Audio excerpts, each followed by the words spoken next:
海童嘻嘻的笑，上前去就抱了商小飞一下，哄着：“好姐姐，别生气哈，下次有什么热闹的事，一定叫上你。别抱我，你家男人瞪着我呢。”商小飞轻推开海童，打趣了一句，就扭身进厨房去端菜了。海童看向自家男人，战意语气硬邦邦的：“就算她是女人，我也很介意你抱她，想抱就抱我。”海童飞快地凑近前去，在他的脸上吧唧一下，又轻捏一下他的俊脸：“好好好，以后我都只抱你。行了吧，赶紧去洗手，我陪你吃饱喝足就要去我大爷家了。”战印像个怨妇似的抱怨他：“我都闲得没事做，也不让我陪你去参加宴会。咱们成了夫妻之后，都没有一起参加过宴会。”逆着他，海童反问：“这是谁的问题啊？”战印马上噤声：“是他的错，是他的问题。他要不是隐瞒了身份，夫妻俩早就一起参加宴会。他应酬也能让他陪着，不用像现在这样。他要去参加宴会，把他撇在家里。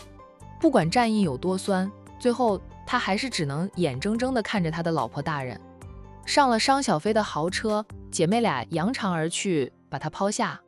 战印站在书店门口看了良久，说道：“梁姨，我感觉我被你们大少奶奶抛弃了。”站在战印身后不远处的梁姨说道：“大少爷，大少奶奶现做的一切都是为了你啊，你应该高兴才对。”海童跟梁姨熟悉，在战印坦诚身份后，管家思虑再三，还是让梁姨继续跟在海童的身边工作。我是真不介意的。战印知道爱妻的心结，他也是真的不在乎他什么出身，在他眼里，海童已经很好了。他出身农村又怎么样啊？谁家往上数几代没有穷人啊？不是从农村里出来的。但大少奶奶在乎他，因为爱着大少爷，才愿意为了大少爷去学习，去适应。大少爷和大少奶奶未来的路还很长，还会有无数未知的风雨等着你们。大少奶奶愿意去学习，也是为了能一直站在大少爷的身边。我们都应该全力支持着大少奶奶啊！豪门贵妇不好当，战家的当家太太压力也是很大的。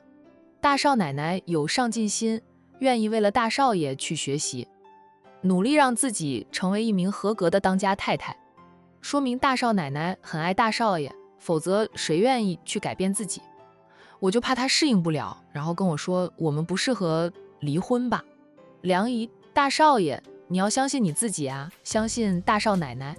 沉默良久后，战印重重地嗯了一声，说道：“反正他想恢复单身，除非捅死我，他丧偶才能恢复单身。幸好大少奶奶走了，否则听到大少爷这么霸道的话，谁知道会不会又起波澜。”战印等交警把海之文的车子拖走了，他才带着保镖们离开商家别墅。在商太太挑剔的眼光下，海童按照大姨的要求，换上了大姨为他挑选的一套礼服。他买的衣服每一套都是大姨帮他挑的，他以为随便穿一套就可以了，但大姨说什么场合就穿什么衣服。今晚办宴会的人家在管城的地位属于中等，本来商太太是不打算参加的，是海童向他求助了。为了让海童迅速的适应融进去，商太太才通知了对方，告诉对方她今晚会参加宴会，因为不属于顶流级别的宴会，不必打扮得过于隆重，所以商太太帮海童选的晚礼服就不是最华丽的那套。海童的身材苗条，颜值也高，气质不差，随便一套礼服套在他的身上，都能把他的天生丽质勾出来。换好礼服后，商太太都夸赞地道：“童童，你天生的气质很好，身材也不错，能秀出这套礼服的优点，只要你走路不要健步如飞，就很完美了。”海童是练武之人，他虽然天生气质不错，但他走路做事夹带着一股风风火火，特别是他走路用健步如飞来形容一点都不为过。大姨，我穿着高跟鞋走路能踩死蚂蚁的，他平时穿的都是运动鞋或者是平跟的凉鞋，觉得那样走路特别快，不习惯穿高跟鞋。以往就算是陪着小军跟着沈姑姑加餐上流社会的宴会，他顶多就是换上一双中跟鞋，极少穿高跟鞋。你要和小飞合股投资项目或者做什么生意，大姨是全力支持的。那时候你走出六亲不认的步伐，大姨都不管你。今晚你必须斯斯文文的，走路要慢一点。那天和你去逛街，你走一步，大姨要走2步。哎，海童的脸都红了。商小飞拿来了海童今晚要穿的恨天高。海童看到就目露胆怯，对商太太母女俩说道：“大姨，小飞让我穿这对鞋，我怕我连路都不会走。那跟太小太高，我跑的时候会不会断跟？”商太太一脸黑线。商小飞笑道：“又不是叫你穿着去跑步。”海童偷瞄一下大姨那张黑脸，老老实实的换上了恨天高。然后他抓扶着商小飞的手站起来，走了2步后，很想一蹬腿把脚下这对恨天高蹬掉。他万分怀念他的拖鞋，穿着这对鞋下楼去，在前院转上几圈，确定能驾驭它了，我们再出门。商太太那天只顾着帮海童挑衣服鞋子等，忘记让海童穿着高跟鞋习惯了。海童悄悄地吐了吐舌头，不敢反抗，老老实实的小心翼翼地走出房间。妈，我陪着彤彤。商小飞万分同情海童，笑眯眯地跟着海童出去。出了房间后，商小飞同情地看着海童抓着楼梯扶手走路的样子，说道：“这是你自找的，找谁不好找我妈带你。我妈最是讲究礼仪的人，在这方面，我妈可以和容嬷嬷相提并论。你走得不好，她会说格格再来一遍。她不找大姨帮她能找谁？真跟着战印去参加宴会，以战印宠爱她的程度来看呢，她穿一双拖鞋出门，她都不会说她不妥的。反正时间还早呢，你慢慢练习走路吧。”商小飞笑道：“我陪你。”下到1楼，海童担心地板过滑，走起路来更是小心翼翼的。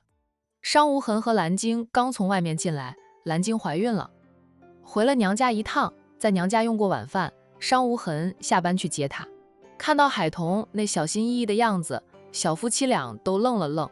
“彤彤，你这是做什么？是不是脚不舒服啊？”蓝晶边走过来边关心地问道。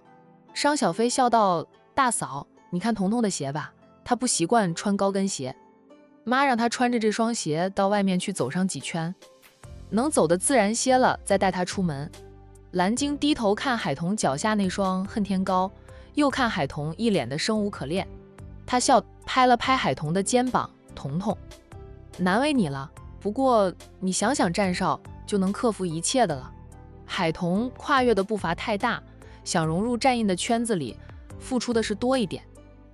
商无痕也走过来，瞟了表妹的脚一眼，没有说话。“大表哥表嫂，我出去练习走路了。”“去吧，小心点，你还穿着晚礼服，注意别弄脏了礼服。”蓝晶含笑提醒一句，就怕海童摔跤呢。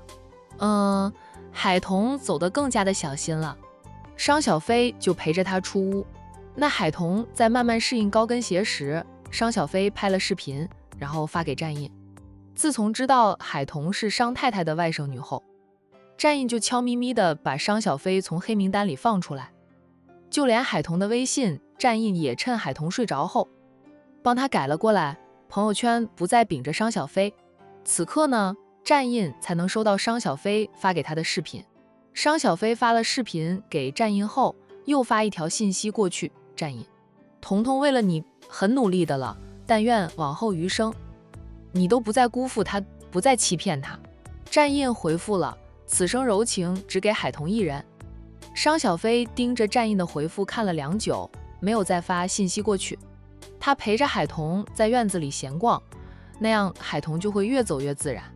晃到别墅的大门口时，商小飞忽然发现隔壁那栋大别墅门口停了好几辆豪车，相邻而居了10几年的老邻居已经搬走，那栋大别墅也被老邻居转卖出去，换钱还债了。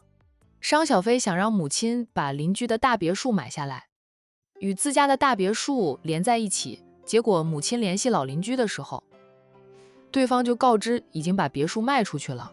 他母女俩慢一步，他大哥是最早知道的，出手都慢了。商小飞跟母亲嘀咕，谁的动作那么快啊？他们商家想出手都慢了半拍。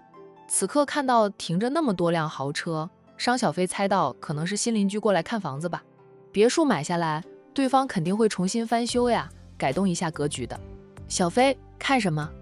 海童凑过来，好奇地问了句。那栋大别墅被人买走了，我想知道是谁买走的。我们家想买都慢半拍，那人的手是真快。那么有钱干嘛不买新的别墅啊？或者买地皮自己建呢？没有买到邻居的大别墅，商小飞是很遗憾的。管城已经被开发的不能再开发了，现在想买地皮自建别墅很难买得到好地皮了。那些别墅区的小别墅哪能跟你们这种大别墅相比？这一带的别墅都是大别墅，应该是管城刚开发时，有条件的人就抢先买下了好地皮，自己建造的大别墅。那些买不到好地皮的有钱人想住更大一点的别墅，通常是买下几栋小别墅，然后再打通连在一起，改造一下就成了大宅子。商小飞就默了默后说道，也是，所以我邻居这栋大别墅传出风声要卖掉，就很多人都想要。就一行人从大别墅里走出来，是他。商小飞眼尖，一眼就认出了被几名黑衣男子簇拥着出来的人是君然。海童看了又看，才记起来，说道，那不是 A 是君家的五少爷吗？他在管城都有房子了，怎么又买房子？还是大手笔买下我邻居的大别墅，主要是他的消息竟然比我们还要快，下手也快。商小飞嘀咕着，难不成他打算在管城安家？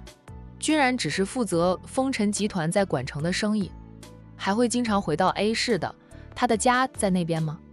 就他在管城也有房子，但也只有一栋别墅，就没有在置办房产，在别人看来也很正常。毕竟他是 A 市人，还是要回到 A 市去的。现在居然买一栋带着前后院，占地1000多平方的大别墅，商小飞才会嘀咕。海童说道，他们这些千亿豪门出来的少爷名下有很多房产，不是很正常的事吗？我家那位交给我保管的房产证，房子的钥匙就是一大堆的。战役要把财产都给他的时候，他没有接受，就没有数房产证有多少本，反正是一叠的房产证。那些房子的钥匙啊，一串串的放在一起也能推成钥匙小山。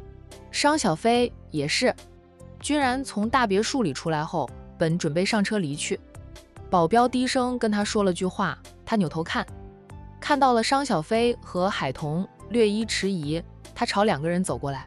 来者是客，居然都走过来了。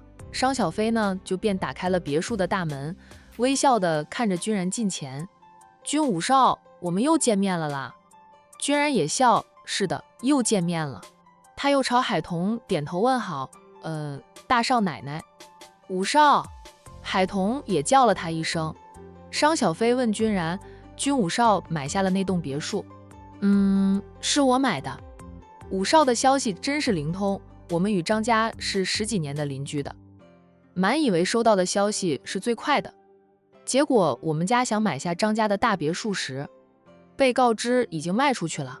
我还想着是谁买下了，没想到会是君五少。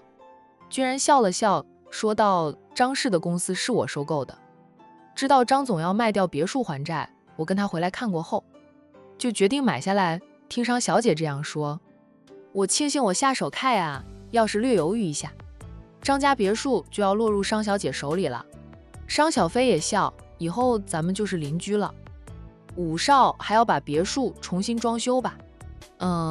要重新装修，张家的风水格局也不好，不聚财。我现在就是带着我请来的风水大师过来看看，然后改一下格局。五少还信这个？君然说道，老祖宗留下来的玄学，总是有其道理的。君然眼神深深地看着商小飞，又说道，买房是100年大计，要认真对待。我花大价钱买下来的房子，肯定要改到适合装修按我的风格，才能住得舒心。商小飞记得自己家以前建大别墅的时候，貌似也请过很厉害的风水大师过来看过。按照风水大师说的格局建的房子，这么多年来，自己一家人住在这里也是顺顺利利的。他理解地道，武少说的也对，既然遇到了，以后又是邻居，我请武少喝杯茶。武少请。君然没有拒绝商小飞的好意，大大方方地跟着商小飞和海童进屋。商无痕夫妻俩还在1楼的沙发上坐着，商太太也在。他关心地问着儿媳妇一些事情，听到女儿和一个陌生男子的说话声。商太太望向屋门口，看到女儿和外甥女一起请着一个年轻男子进来。商无痕在看清楚君然的样子后，起身迎上前几步，笑道：傍晚吹的风还真大，把君武少给吹来了。君然笑道：是呀，风不够大还吹不动我。2个人是认识的，只是没有什么交情。风尘集团与战氏集团合作，君然和战印还有苏南都交好，算是合作关系又是朋友关系。而战氏与商氏一直不对盘，故而君然和商无痕也就是点头之交，不太来往。商太太呢，听过君然的大名，也见过一次君然，不过距离远，2个人并没有交谈过，她未能第一时间认出君然来。听了儿子打招呼的话，她才知道。阿姨好。君然被商无痕兄妹俩请过来后，他客气而礼貌地叫了商太太一声阿姨。商太太笑着请他坐下，冒昧前来打扰了。商太太笑道：不打扰。妈，大哥，张家的别墅就是君武少买下的，以后君武少就是我们的新邻居了。闻言，母子俩都很意外。商无痕笑道：原来是武少。武少的消息比我们都灵通，听说风尘集团的总特助和苏南一样，都擅长打探消息。那对方是霍家的乘龙快婿，霍家则是和苏家的性质一样的。张家的公司是我收购的。君然说了句。商无痕恍然，怪不得君然的动作比他们商家还要快。原来张家的公司是被君然收购了。佣人奉上点心香茗。君然是礼貌的喝了一口茶水，便放下了茶杯。就那些点心，他是碰都没有碰。海童留心观察，敢肯定君然和战印一样，都不爱吃甜食的。君然没有在商家逗留太久，只是遇上了，在商小飞的邀请下进来打声招呼的。毕竟以后2家就是邻居了呀，仅1墙之隔，距离是非常近的。婉拒了商家人的留饭，君然起身告辞。商小飞主动送他。妈，无痕，你们有没有觉得小飞和君武少很熟悉的样子？蓝鲸刚才也不怎么说话，都是在听着，在观察。他那个小姑子心高气傲，鲜少有男人入的小姑子的眼。痴恋战印多年后，小姑子更是满心满眼都是战印。蓝鲸还是第一次看到商小飞对战印以外的男人那么好态度。海童解释了一句，小飞和君武少见过数次面的。他说第一次见的时候，他抢了君武少的道，武少后来礼让了他。商太太淡淡的道，君武少很优秀，他们君家的男儿和战家男儿有的一拼，就是太远了。那在座的人都不说话了。海童也想过商小飞和君然会不会成为一对儿，后来想到君然是 A 市人，距离有点远，大姨就小飞一个女儿，怕是舍不得女儿远嫁，海童就没有再去想那些有没有的事。商小飞和君然若是真会擦出火花，他们自己会克服现实问题的。比起他和战印的现实问题，君然和商小飞的都不叫做问题。这不，人家君然大手笔买下商家邻居的房子，马上就能和商家成了邻居，把远距离变成了邻居，1墙之隔呢。商小飞送走君然后，重新回到屋里，对母亲说道：妈，彤彤走得很自然了，我们可以出发了。商太太让海童起身走几步给他看，确定海童就走得很自然了，他才起身。蓝鲸跟着起身，拿起了婆婆放在一旁的精致钱包，递给婆婆。阿晶，你在家里好好休息，虽说月份浅，不影响你的行动，但也是月份浅，才更要注意。好好休息，让无痕陪着你。我带着小飞和彤彤出门了。妈，我会的，你们玩得开心点哈。蓝鲸朝海童和小姑子挤眉弄眼，在婆婆看向她的时候，她又是一副温婉大方的样子，与丈夫一起亲自送着婆婆等人出门。今晚办宴会的人家姓董，是董家的大女儿18岁生日，18岁刚好成年，所以董家才会给大女儿安排了生日宴。在路上，商太太问及海童关于董家的资格，海童都答上来了。商太太满意的道：童童，你的记性比小飞好很多。她呀，经常见面的人，她都记不住的。那是我懒得去记，这跟我合不来的人，我记他们作甚？商太太伸手就戳一下女儿的额，看看你，这丑脾气不改一改，嫁都嫁不出去。嫁不出去，我就在家里陪爸妈一辈子吧。海童笑道：小飞这样很好呀，我就很喜欢小飞的性格。商小飞也不必圆滑，他有那样的底气，不必去巴结任何人。你们俩，我都懒得说你们俩一担子挑的人。商太太说着指责的话，脸上都是笑意。唯一的女儿能和外甥女合得来，商太太比谁都开心。大姨，我这个周末会回老家一趟。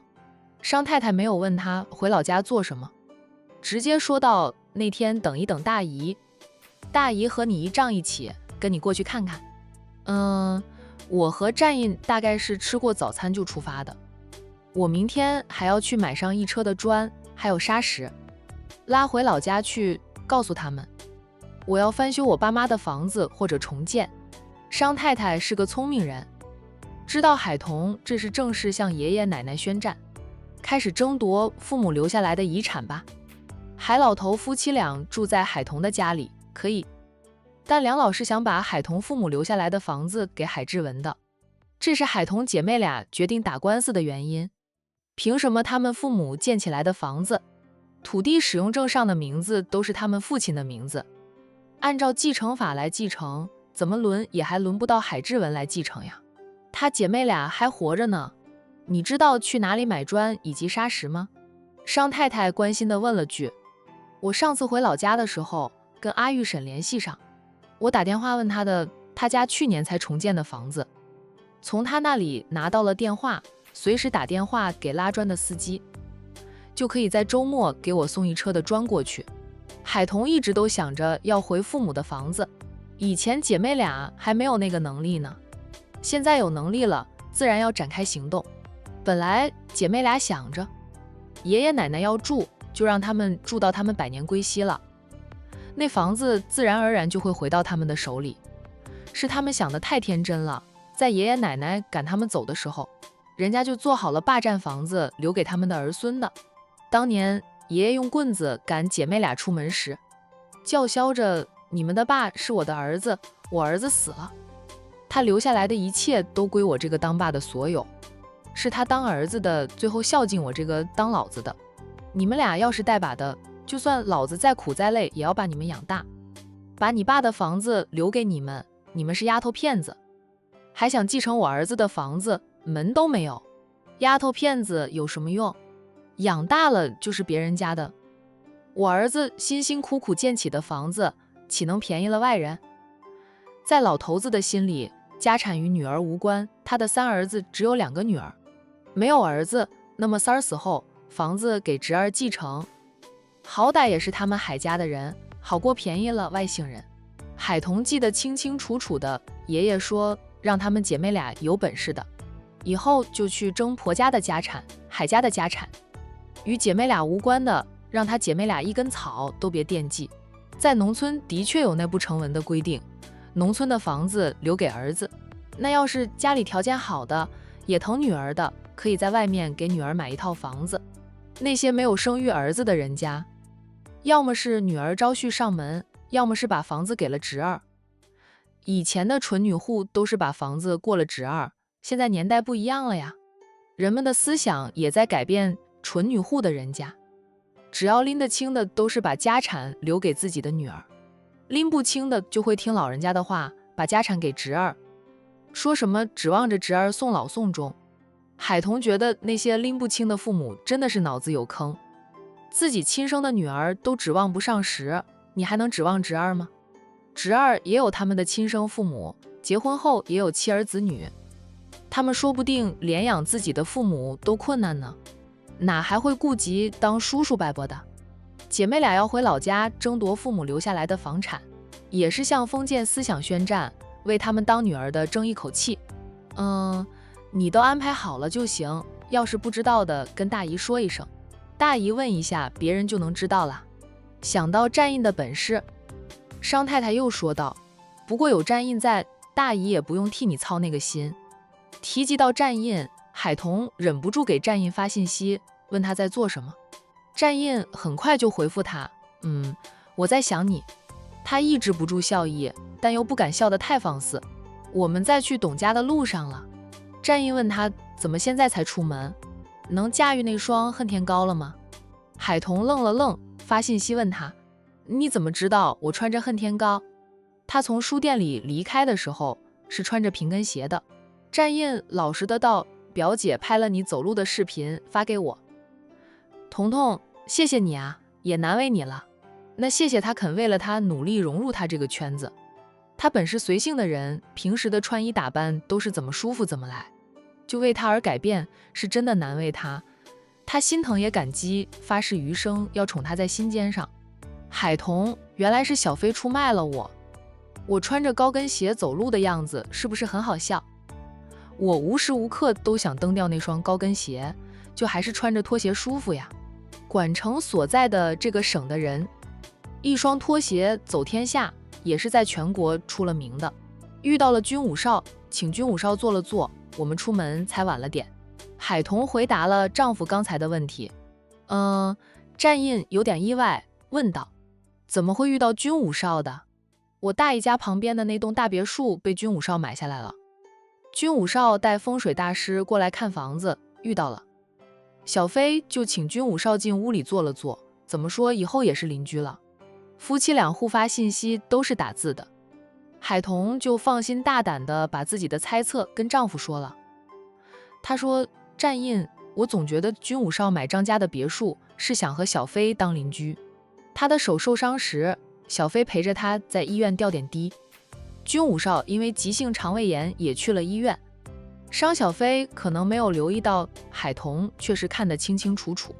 居然一看到商小飞，当时抱着肚子，拉得有气无力的他马上就站直了腰肢，抬手挺胸，装着没事人一样。居然是不想让商小飞看到他死气沉沉的样子，他在乎商小飞对他的看法。海童当时就觉得君然和商小飞似乎有点意思，但商小飞刚对站印死心，他也不敢多嘴问，在旁边默默地看着。现在居然买下了张家的别墅，与商家做邻居，海童就忍不住阴谋论，觉得居然是为了以后做准备。距离近了吗？近水楼台先得月。站印对于商小飞和谁在一起不感兴趣，只要不是纠缠他就行。他回复爱妻，军武少是个好男人。彤彤，你和谁发信息？手机不停地嘟嘟响。商小飞忽然凑过来，海童忙道，没有，就是和站印聊聊，问一下他在做什么。听说他是和站印发信息，商小飞就坐正了身子，打趣的道，你们夫妻俩和好如初后，就开始虐我们这些单身狗，不停给我们喂狗粮的，太让人羡慕嫉妒恨。商太太和海童几乎是异口同声的，羡慕嫉妒恨就赶紧找个男朋友呀。商小飞忘了老佛爷也在车上呢。到了董家别墅大门敞开着，主屋门口的大草坪上布置得很漂亮，很多客人端着高脚杯啊，三五成群的聚在草坪上说着话。以商太太的身份地位，她的车子停在了董家门口，等待着进别墅时，那董家人就收到了消息。董总夫妻俩当即带着儿女迎了出来。等商太太的这车架在董家佣人的安排下，停在了停车场后，董总带着妻儿子女走过来，他亲自替商太太拉开了车门，满脸堆笑。商太太动作优雅地下了车。董总，商太太微笑的回应。董太太也带着儿女们向商太太问好。董家有2女1子，儿子是最小的，今年刚满8岁，被养的白白胖胖的，倒是还懂礼貌。那董太太轻声教了儿子后，小子就礼貌地向商太太问好。商小飞和海童下车，主动走到了商太太的身边，一左一右地站着，如同一对姐妹花。商小飞在管城上流社会很出名，不仅仅是他的脾气，还因为他是唯一一个敢公开表白战印，并且公开追求战印的。战印的爱慕者其实很多，不过那些爱慕者都没有商小飞这样的勇气。商小姐越来越漂亮了，董太太夸赞着商小飞，深知商太太最疼爱的便是唯一的女儿，夸赞商小飞准能讨商太太的欢心。果然，商太太的笑容都灿烂了一点。董太太，你2个女儿也很漂亮啊，集结了你们夫妻俩的优点来尝。我记得上次见你大女儿的时候，好像还是扎着双辫的小姑娘，转眼间就成了大姑娘，亭亭玉女的董太太，你有福了。董大小姐被商太太夸得脸有点红。商太太，这位是？我瞧着好面熟。董太太看向了海童，觉得自己见过海童，那可又记不起自己在哪里见过。商太太含笑地把海童介绍给董太太认识，这位是我的小外甥女，海童。上次我家里办宴会的时候，她恰好有急事离开了管城，未能把她介绍给大家认识。海童，这董总夫妻俩都大吃一惊，这是战家的大少奶奶呀。战印接受于季的采访后，整个管城的人都知道了战家大少奶奶是海童，但海童的照片并没有公布出来，以至于很多人只知道战大少奶奶是海童，但不知道这战大少奶奶长什么样。有些人还记得当初热搜的事，但回头去找相片已经被撤下，也看不到了。更何况热搜上的相片还是10几年前的。那时候的海童还是个小女孩呢。女大18变，那现在的海童和小时候相比还是有差别的。战大少奶奶初次见面，幸会。董总脸上的笑容更灿烂了，他伸出右手与海童握了握手。董总打扰了，毕竟董太太并没有给他送请柬，他是蹭着大姨的名头过来的。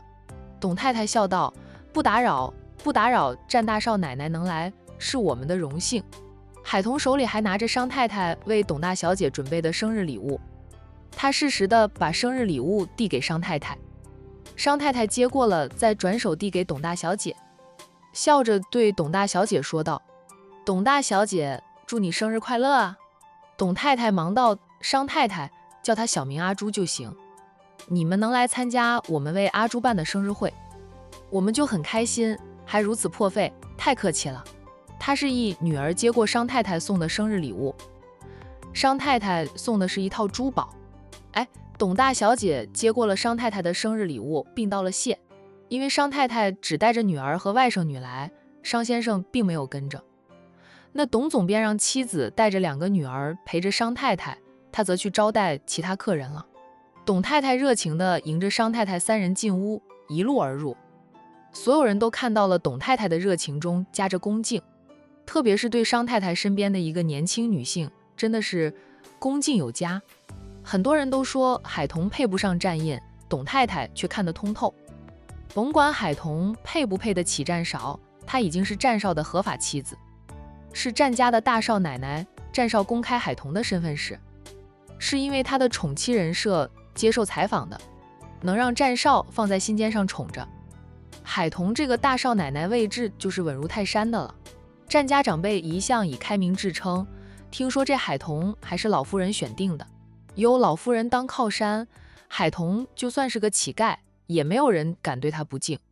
所以董太太不敢小瞧海童，更不敢对海童不敬。战家的大少奶奶呀，以后还会成为战家的当家太太，那就是管城身份最尊贵的女人了。董太太不求能和海童来往，年纪差得远，2个人也不可能成为朋友。她只求自己在海童面前能刷刷好感就成。再者，自己的大女儿成年生日，战家大少奶奶赏脸，对董大小姐的未来也是很有帮助的，能让董总夫妻俩吹上很长一段时间呢。商太太身边的2个年轻女子，一个是商小姐，另一个是谁啊？我看那董太太对她很是恭敬啊。不知道呢，我没有见过她。我也没有见过，会不会是商太太的儿媳妇啊？商太太的儿媳妇我们都见过的，难道是她的小儿媳妇？众人猜测着海童的身份，也在窃窃私语的。这时候有2个女人啊从屋里出来，有人围过去问那个年长的女人宁太太：“你知道商太太身边的那个面生的女人是谁吗？你刚从屋里出来，可听董太介绍了那个女人的身份啊？一个圈子里常见的都是这些面孔，忽然来了个新面孔，人人都想知道海童的身份。”宁太太神色淡淡的说道：“不过是乡下妹而已。”以为飞上枝头真能变成凤凰，还是宁太太的小女儿用着很不屑的口吻说出答案：海童。众人低呼，竟是战家的大少奶奶。宁太太依旧神色淡淡的，话里还带点嫌弃：“不就是那个乡下妹，走了狗屎运嫁入了战家而已。战大少爷到现在都还没有和她举办婚礼，这样无声无息的入战家大门，谁知道是耍了什么手段？”众人只觉得宁太太是极度到发酸。